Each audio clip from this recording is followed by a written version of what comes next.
Marjorie Cohn, professor of law at she's a professor at the Thomas Jefferson School of Law and editor most recently of the book entitled Drones and Targeted Killing. And she just wrote the piece entitled "Want Endless War? Love the U.S. Empire? Well, Hillary Clinton's your choice." And among, or within that piece that she wrote, are some following here that I want to quote for you. She writes, "Hillary Clinton likes to extol her foreign policy credentials, particularly her experience as Secretary of State. She attaches herself to Barack Obama's coattails, pledging to continue his politics. But she is even more hawkish than Obama." She goes on, "Obama, who continues to prosecute the war in Afghanistan 15 years after it began, Obama is poised to send ground troops back to Iraq and begin bombing Libya. Mr. Obama, the president, has bombed some 7 countries with drones. Although Clinton supports the Iran nuclear deal, she talks tough about Iran. In September 2015, she provocatively declared, quote, 'I don't believe Iran is our partner in this agreement. Iran is the subject of the agreement.' And she added, 'I will confront them across the board.'" Well, goddamn. Put them up, right? Right, Mrs. Clinton? You will confront them. Why not try? Shit, it doesn't matter. Let me go on. In an August 2014 interview with the Atlantic magazine, the writer Jeffrey Goldberg, Clinton maintained, quote, "There is no such thing as a right to enrich nuclear, enriching uranium to get to the point where it can be used for literal atomic energy, either in the production of nuclear weapons or the production of electricity or whatever." She says there is no such thing as the right to enrich. Apparently, she's not read the Nuclear Non-Proliferation Treaty, which gives countries like Iran the right to enrich uranium for peaceful purposes. But Hillary and the rest of these right-wing neoliberal sons of bitches in the Democratic Party will tell you that the Iranians were not doing it for peaceful purposes. They were doing it so they could build nuclear bombs. And who were they going to use? Israel! You didn't let me finish the question. Who are they going to use? Israel! Okay, fuck it. You know what I'm saying.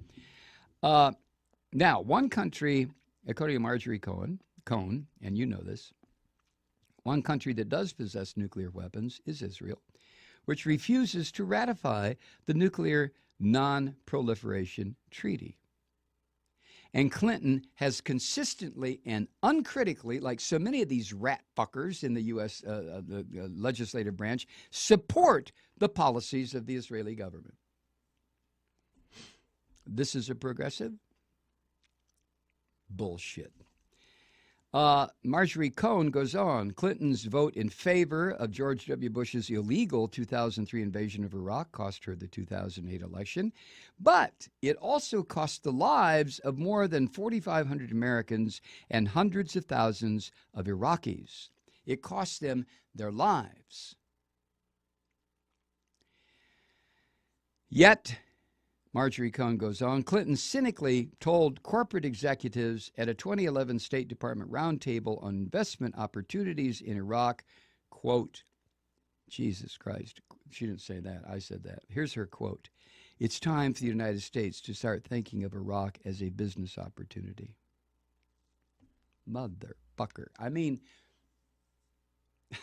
a business opportunity.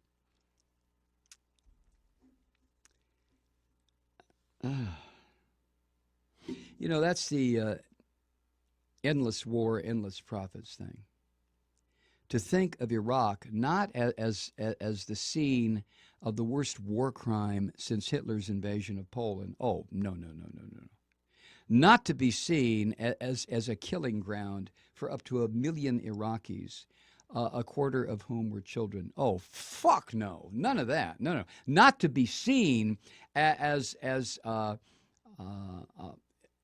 an attack on people who had done nothing, who were totally helpless against this mighty United States military. Oh, no, no, no. Shit, no. How do we look at Iraq? A business opportunity. Now, if that's not as cold-blooded as you can get, I don't know what could be considered more so. I have no idea. A business opportunity. And that same year, 2011, Hillary Clinton led the campaign for forcible regime change in Libya, despite opposition by the Joint Chiefs of Staff. You know, it's turning out in the world of neoliberalism and neoconservatism that one of the more peaceful or peace advocating groups in America is the goddamn Joint Chiefs of Staff. Put that in your pipe and smoke it. What the fuck? You talk about upside down world. Now the military leadership is saying, no, that's not a good idea. And the civilian leadership is saying, the hell it isn't. Let's go do more killing. And responding, you know, to the gruesome sodomizing of Gaddafi with a bayonet. No, don't think about that too long. You know what the word sodomizing means, and you know what a bayonet is. When that came out, Clinton laughed and said, "We came, we saw, he died." Okay, there's your progressive. And as Marjorie Cohn points out, and you know and I know, both the Iraq War and regime change in Libya paved the way for the rise of the Islamic State and further dangerous conflict in the Middle East.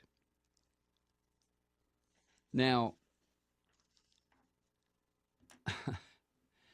if this is somebody who has the best interests of the United States, the citizens of the United States at heart, I'm a goddamn rabbi.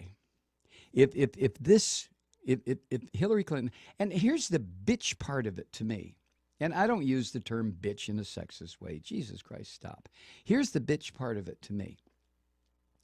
I can remember saying, with some variations, because obviously there had not been the Libyan murder spree by the U.S., but I can remember saying essentially basically the same things back in 2008. Hillary Clinton is a warmonger. Now, I didn't realize at the time that so was Barack Obama, because he hadn't had a record out there yet. It turns out that so is he. Not to the degree, I really don't believe this. I don't believe he is a war lover to the degree that Hillary Clinton is. I don't even know that Barack Obama is a war lover. He's a corporatist. He's a capitalist. He wants to promote those ideas. And if you believe, like I do, that capitalism and war go hand in hand, they must go hand in hand, then I guess it knocks my argument out of hell when I say I don't think he was a complete war lover. But there is no doubt about Hillary Clinton. None whatsoever. This woman wants death and destruction. Why? Again, I don't think it's so she can gaze fondly at the corpses laid out. I think it's because she sees it as a business opportunity, as she described Iraq 4 years ago, a goddamn business opportunity.